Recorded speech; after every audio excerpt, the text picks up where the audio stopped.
Hello, my name is The. I come from Nghệ An province. Today, I'm happy to tell you about my family. There are six people in my family: my father, my mother, my three brothers, and I. My father's name is Thang. He's 44 years old. He's a businessman and he's working on a farm. He's very knowledgeable and difficult. He's at home now. My mother's name is Tran. She's 42 years old. She's working with my father on a farm.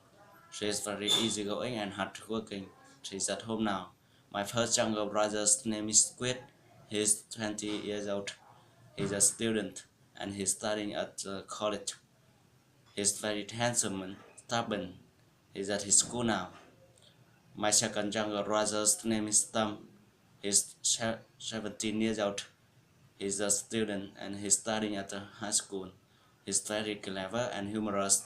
He's at his school now. My third younger brother's name is Tang. He's 11 years old. He's a student and he's studying at a primary school. He's very careful and honest. He's at his school now. My name is Thế. I'm 22 years old. I'm a student and I'm studying at Hanoi University of Mining and Geology. I'm very sociable and generous. I'm in class now. Thank you for listening.